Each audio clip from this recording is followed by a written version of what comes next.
क्या लोकसभा चुनाव में वोट जिहाद हुआ? क्या मुसलमानों ने संगठित रूप से बीजेपी को वोट नहीं दिया? बीजेपी नेता किरीट सोमैया ने मुंबई की उत्तर मध्य लोकसभा सीट पर वोट जिहाद का आरोप लगाया। वहीं मुंबई में एटीएस ने 4 बांग्लादेशी गैंग का पर्दाफाश किया, जिन पर फर्जी दस्तावेज बनाकर चुनाव में वोट डालने का आरोप है कि लोकसभा चुनाव में अपने पसंदीदा उम्मीदवार को जिताने के लिए बांग्लादेशियों ने पहले फर्जी डॉक्यूमेंट बनाए और फिर लोकसभा चुनाव में वोट डाला। इस रिपोर्ट में देखिए।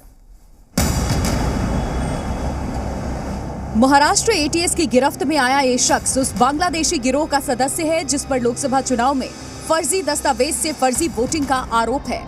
इस शख्स का नाम है रियाज शेख। ये बांग्लादेश के नागरिक हैं और मुंबई में रहकर न सिर्फ इसने भारत के दस्तावेज बनवाए बल्कि लोकसभा चुनाव में इसने वोट भी डाला। मतलब फर्जी दस्तावेज बनाकर इसने भारत में वोट डाला। महाराष्ट्र एटीएस ने मुंबई से कुल 4 लोगों को गिरफ्तार किया है। रियाज पेशे से इलेक्ट्रीशियन है और मुंबई के लोखंडवाला की एक सोसाइटी में रहता है। रियाज बांग्लादेश के नोआखाली का रहने वाला है। गिरफ्तार आरोपी में एक है सुल्तान शेख। सुल्तान मुंबई के मलाड में रहकर रिक्शा चलाता है। ये भी बांग्लादेश के नोआखाली का रहने वाला है। इब्राहिम शेख कई सालों से माहूम गांव में रहता है और सब्जी बेचने का काम करता है। इब्राहिम भी बांग्लादेश का नागरिक है। फारूक शेख बांग्लादेश के करीब हटमोनी नगर का रहने वाला है, लेकिन पहचान छुपाकर मुंबई के जोगेश्वरी में रहता है। अभी तक एटीएस ने बांग्लादेशियों को गिरफ्तार किया है। अभी भी 5 बांग्लादेशियों की तलाश कर रही है। माना जा रहा है कि ये संख्या और बढ़ सकती है। जी न्यूज संवाददाता मुंबई की लोखंडवाला में उस सोसाइटी में पहुंचे जहां रफीक शेख रहता था और सोसाइटी में इलेक्ट्रीशियन का काम करता था।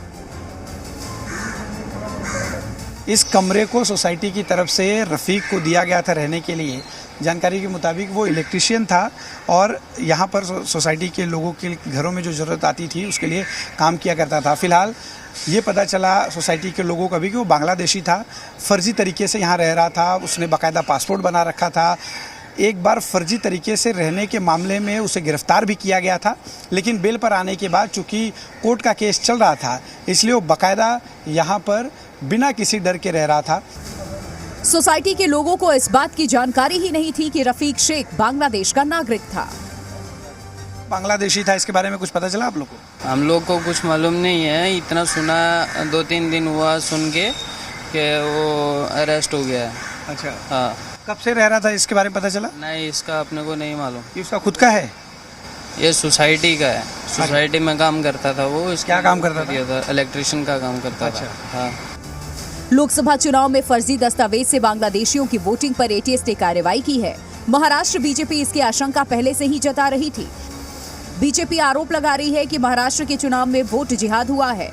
बीजेपी नेता और पूर्व सांसद किरीट सोमैया ने बीजेपी के खिलाफ वोट जिहाद की साजिश का आरोप लगाया है।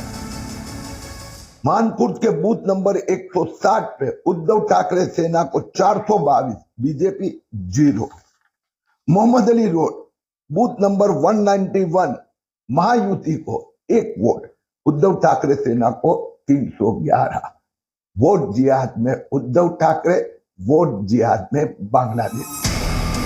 मुंबई जैसे महानगरों में बांग्लादेशी घुसपैठिए मुस्लिम बाहुल्य इलाके में रहते हैं।